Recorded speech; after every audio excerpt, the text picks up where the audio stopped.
विधवा जया और उसकी बूढ़ी सास दया दोनों घर के बाहर खड़ी थी।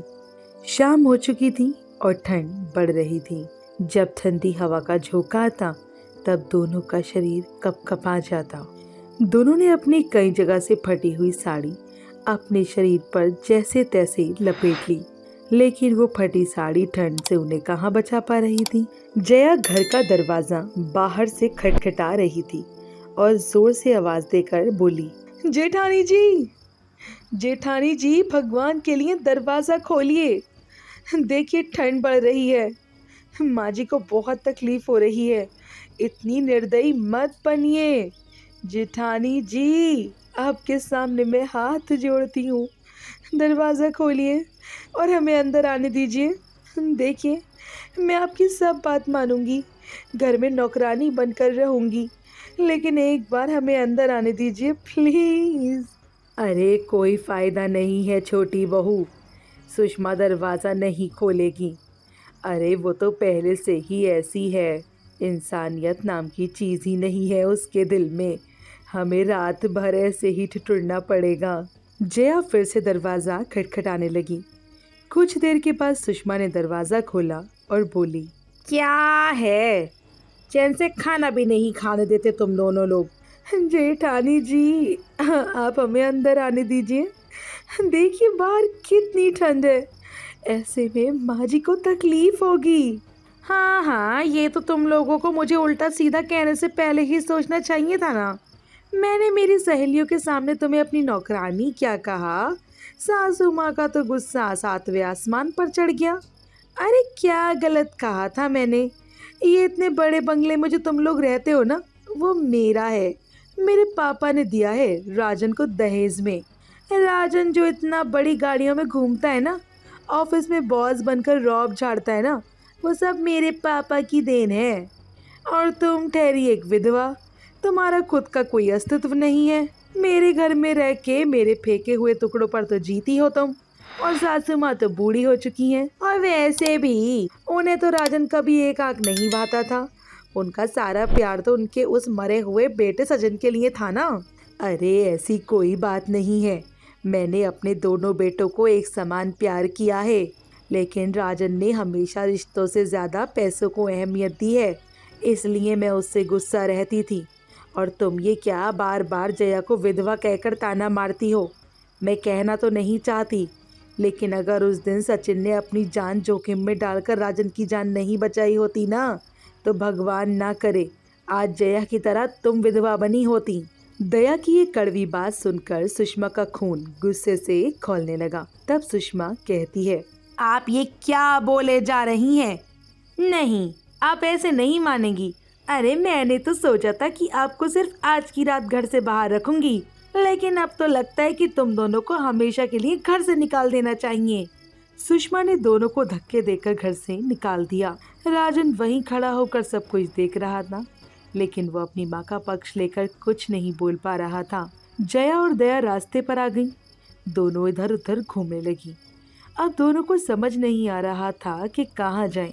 बढ़ती ठंड की वजह से दोनों बेहाल हो रही थी।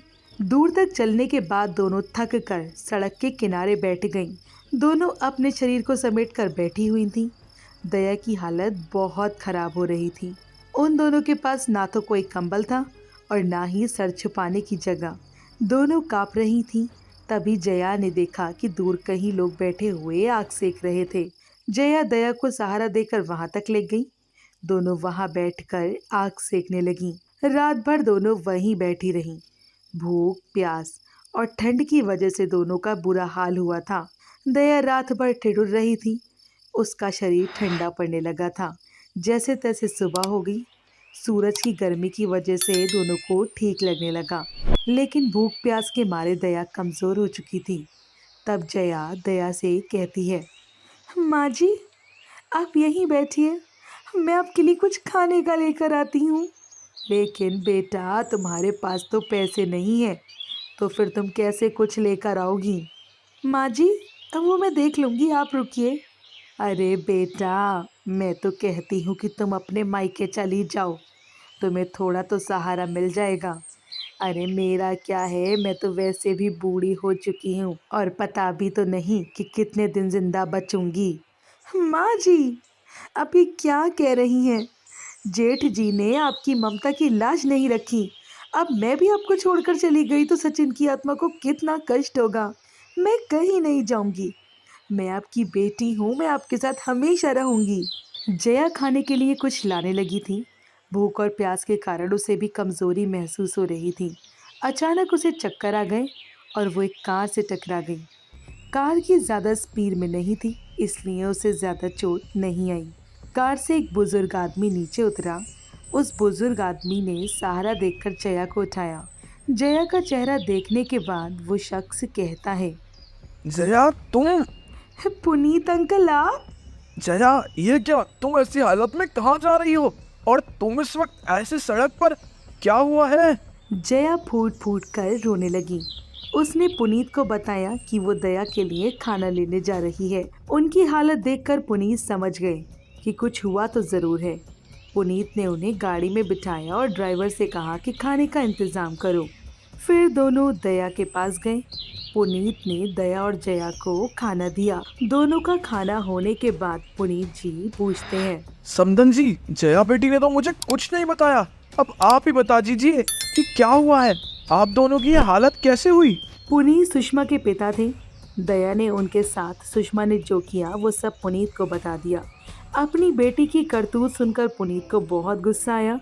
पुनीत ने दया और जया को गाड़ी में बिठाया और सुषमा के घर ले गए। सुषमा अपने दोस्तों के साथ पार्टी में मगन थी। अपने पापा को देखकर वो खुशी से उनके पास आई, लेकिन तब पुनीत ने कस के एक थप्पड़ उसके गाल पर जड़ दिया और पुनीत बोले, मुझे तुमसे ये उम्मीद नहीं थी सुषमा।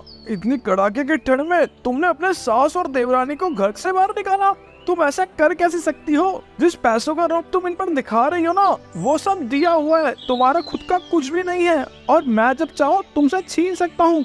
कल को अगर तुम्हारा बेटा तुम्हें ऐसे घर से बाहर निकाल दे तो तुम क्या करोगी? अपने पापा का गुस्सा देखकर तो सुषमा हक्की बक्की रह गई। अपने पिता की बात सुनकर उसे अपनी गलती का एहसास हुआ।